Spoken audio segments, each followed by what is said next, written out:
అందరికీ good evening అండి. ఈరోజు మనకు ఏపీ మోడల్ స్కూల్ ట్రాన్స్ఫర్ యొక్క మాడ్యూల్ను అంటే ఏ విధంగా ట్రాన్స్ఫర్స్కి ముందు మనం ఎటువంటి ప్రాసెస్ అనేది ఎక్సర్సైజ్ చేయాలి అనేది ఈరోజు మనం ఈ వీడియోలో తెలుసుకుందాం. మొట్టమొదట మీకు ఇచ్చినటువంటి ఈ యొక్క మోడల్ స్కూల్ ట్రాన్స్ఫర్స్ యొక్క వెబ్సైట్ యూఆర్ఎల్ అనేది మీకు ఫార్వర్డ్ చేయడం జరుగుతుంది. ఈ యూఆర్ఎల్ మీరు క్లిక్ చేసి ఓపెన్ చేసినట్లయితే ఈ విధంగా మీకు పాపప్ విండో అనేది డిస్ప్లే కావడం జరుగుతుంది.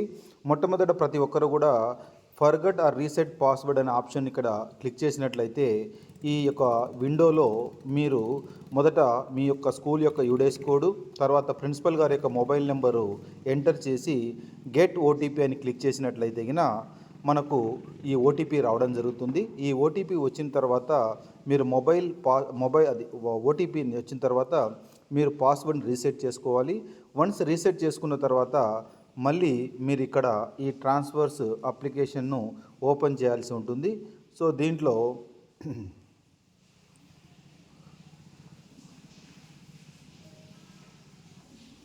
దీనిలో మనం ఇచ్చినటువంటి మీరు రీసెట్ చేసినటువంటి పాస్వర్డ్ను, మీ యూడేస్ కోడ్ను, క్యాప్చా కోడ్ని ఎంటర్ చేసి సైన్ ఇన్ కావాల్సిన అవసరం ఉంటుంది.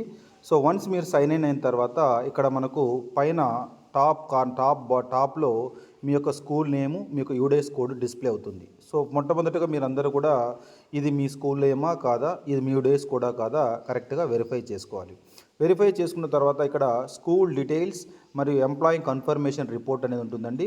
ఈ స్కూల్ డీటెయిల్స్ కింద తీసుకున్నట్లయితే ఈ పాపప్ విండోలో ఆటోమేటిక్గా ప్రిన్సిపల్ గారి నేము, ప్రిన్సిపల్ గారి మొబైల్ నెంబర్ అనేది డిస్ప్లే కావడం జరుగుతుంది.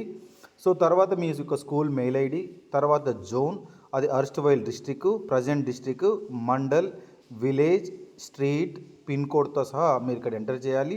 తర్వాత స్పెసిఫిక్ డీటెయిల్స్లోకి వచ్చినప్పుడు అయితే is the school located in ITDA area అంటే ఇక్కడ ట్రైబల్ ఏరియా అంటే మనకు అక్కడ విజయనగరం ఆ సైడ్ వస్తుంది. మోస్ట్లీ ఇక్కడ మీ జోన్ 4 కానీ ఇక్కడ ఎక్కడ తీసుకున్నా కూడా ట్రైబల్ ఏరియాలో ఏ స్కూల్ లేదు కాబట్టి నో అని పెట్టాలి. If it is located in ITDA area మీరు అక్కడ ఎస్ అనే ఆప్షన్ను సెలెక్ట్ చేసుకోవాలి, లేదంటే ఇక్కడ నో అనే ఆప్షన్ సెలెక్ట్ చేసుకోవాలి. మీ ఎన్సీసీ యూనిట్ అవైలబుల్ ఉందంటే ఎస్ఆర్ నో సెలెక్ట్ చేసుకోండి. ఆ తర్వాత ఈ 31/5/2025 లోపల మీ Bharat scouts and guides unit 2 years establish అయి ఉంటే ఎస్ అని ఆప్షన్ తెలుసుకోండి, లేదంటే నో అని సెలెక్ట్ చేసుకోండి. ఇక్కడ తర్వాత ఈ ఐటీడీఏని మీరు ఎస్ అని సెలెక్ట్ చేసుకున్న తర్వాత ఇక్కడ మీరు HRA changed in the last 5 years అనే ఆప్షన్ క్లిక్ చేసినట్లయితే ఈ హెచ్ఆర్ఏ ఏదైనా లాస్ట్ 5 yearsలో చేంజ్ అయింటే ఆ ఫ్రమ్ డేట్ నుంచి టు డేట్కు ఎంత హెచ్ఆర్ఏ చేంజ్ అయిందో కూడా మీరు ఇక్కడ మెన్షన్ చేయాల్సి ఆవశ్యకత ఉంటుంది. సో అలా కాకుండా ఐటీడీఏ నో అని సెలెక్ట్ చేసుకుంటే ఇక్కడ హెచ్ఆర్ఏని సెలెక్ట్ చేసుకోవాలి. తర్వాత ఇదంతా డీటెయిల్స్ ఎంటర్ చేసిన తర్వాత మీరు సేవ్ అనే ఆప్షన్ను క్లిక్ చేసి తర్వాత దీన్ని సబ్మిట్ చేయాలి, లేకపోతే ముందు సేవ్ అని చేయండి. తర్వాత చేసిన తర్వాత ఎంప్లాయీ కన్ఫర్మేషన్ డేటా రిపోర్ట్కు వెళ్ళండి. ఎంప్లాయీ కన్ఫర్మేషన్ డేటాలో మొట్టమొదట మీ స్కూల్లో ఉన్నటువంటి రెగ్యులర్ ఎంప్లాయీస్ డేటా అంతా కూడా ఈ విండోలో కనబడుతుందా లేదా చెక్ చేసుకోండి. సో వన్స్ ఈ రెగ్యులర్ ఎంప్లాయీస్ డేటా అంతా ఇక్కడ రిఫ్లెక్ట్ అయిందంటే 1 by 1 ప్రతి ఒక ఎంప్లాయీకి ఈ యాక్షన్ మీద మీరు క్లిక్ చేసినట్లయితే ఫర్ ఎగ్జాంపుల్ ఇక్కడ యాక్షన్ మీద క్లిక్ చేశాను నేను. చేస్తే మనకు ఏ విధంగా అయితే పేరోల్లో అయితే ఏ విధైతే విండో డిస్ప్లే అవుతుందో అదేవిధంగా ఇక్కడ విండో డిస్ప్లే అవుతుంది. సో దీనిలో ఆ ఎంప్లాయీ యొక్క సిఎఫ్ఎంఎస్ ఐడి కరెక్ట్గా ఉందా లేదా, ఎంప్లాయీ నేము, జెండర్, డిజిగ్నేషన్, ఈ ఎంప్లాయీ డీటెయిల్స్ అనేవి ఆటోమేటిక్గా ఈ సిఎఫ్ఎంఎస్ వెబ్సైట్లోంచి తీసుకున్న డేటా కాబట్టి ఈ సిఎఫ్ఎంఎస్ వెబ్సైట్లో ఉండే డేటా ఇక్కడ రిఫ్లెక్ట్ అవుతుంది. ఏవన్నా వీటిలో చేంజెస్ ఉంటే మీరు చేంజ్ చేయాల్సి ఉంటుంది. Employee treasury ID, mobile number, date of birth, present designation, date of joining in the present post, date of joining in the present school, so present స్కూల్లో ఎప్పుడు జాయిన్ అయ్యారు, ఈ పోస్ట్లో ఎప్పుడు జాయిన్ అయ్యారు, అదేవిధంగా date of appointment in the service ఎప్పుడు join అయ్యారు, ఇక్కడ is or she, so NCC officer అయితే ఎస్ అని పెట్టండి, నో అయితే నో అని క్లిక్ చేసేయండి. తర్వాత ఇక్కడ స్కౌట్ ఆర్ గైడ్ ఎస్ అని క్లిక్ చేయండి, నో అని అయితే నో క్లిక్ చేసేయండి. మీరు అక్కడ ఆల్రెడీ ఇంతకుముందు స్కూల్ ఇన్ఫర్మేషన్లో మన ఎన్సీసీ యూనిట్ ఉందా లేదా, Bharat scouts and guides unit ఉందా లేదా కూడా మనం 2 years ఎస్టాబ్లిష్ అయిందా లేదా ఇచ్చింటాం. అక్కడ ఎస్ అని ఇస్తే ఇక్కడ ఆటోమేటిక్గా డిస్ప్లే అవుతుంది. అదేవిధంగా ఇక్కడ మీరు బాగా అబ్జర్వ్ చేయాల్సిన పని ఏంటంటే అతను లేదా ఆమె ఎగైనెస్ట్ రెగ్యులర్ పోస్ట్లో ఏమైనా వర్కింగ్ చేశారా? సపోజ్ ఇక్కడ నో అయితే నో ప్రాబ్లం. వర్క్ చేసిన ఎస్ అని క్లిక్ చేస్తే ఇక్కడ అతని ఒరిజినల్ డిజిగ్నేషన్ ఏంటి? ఫర్ ఎగ్జాంపుల్ పీజీటీ ఇంగ్లీష్ అనే అతను ఎక్కడో మ్యాథ్స్గా, అంటే ఫర్ ఎగ్జాంపుల్ ఒక స్కూల్లో పాణ్యంలో పీజీటీ ఇంగ్లీష్, అతని ఒరిజినల్ క్యారెక్టర్ పీజీటీ ఇంగ్లీష్, కానీ అతను పనిచేస్తున్నది ఏంటి? PGT mathematics. అలాంటప్పుడు ఎస్ అని పెట్టి ఇక్కడ ఒరిజినల్ డిజిగ్నేషన్ అనేది పీజీటీ అని క్లిక్ చేసి సబ్జెక్ట్ అతనిది మ్యాథమెటిక్స్ అని సెలెక్ట్ చేసుకొని మీరు సేవ్ చేయాల్సి ఉంటుంది. సో అలా కానప్పుడు నో అయితే నో అని క్లిక్ చేయడమే.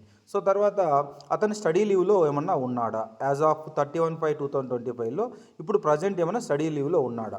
సో అయిపోయింటే నో ప్రాబ్లం. ప్రజెంట్ ఏమన్నా ఈ ట్రాన్స్ఫర్స్ 31/5/2025లో ఏమన్నా స్టడీ లీవ్లో ఉంటే ఎస్ అని, లేదంటే నో అని అక్కడ మీరు ఎంటర్ చేయండి. తర్వాత డిసిప్లినరీ కేసెస్ ఇన్ఫర్మేషన్ అనేది ఇక్కడ ఆర్టికల్ ఆఫ్ చార్జెస్ ఏమన్నా పెండింగ్ ఉన్నాయా? ఉంటే ఎస్ అని, లేకుంటే నో. తర్వాత లాంగ్ ఆబ్సెంట్ ఆర్ అబ్స్కాండెడ్ ఉందా, లేదా పోక్సో కేసు ఫెయిల్ అయిందా? ఇక్కడ ఈ మూడింట్లో మనకు లాంగ్ ఆబ్సెంట్ ఎస్ అని క్లిక్ చేసినట్లయితే ఇక్కడ ఫ్రమ్ డేట్ టు డేట్ అని అడుగుతుంది. మిగతా రెండు ఆర్టికల్ ఆఫ్ చార్జెస్ కానీ పోక్సో కేసుకు కానీ ఎటువంటి పాపప్ విండో అనేది ఉండదు. సో మీరు చేయాల్సింది ఏంటంటే లాంగ్ ఆబ్సెంట్ ఎస్ అని క్లిక్ చేస్తే ఏ డేట్ నుంచి ఏ డేట్కు లాంగ్ ఆబ్సెంట్ ఉన్నాడు.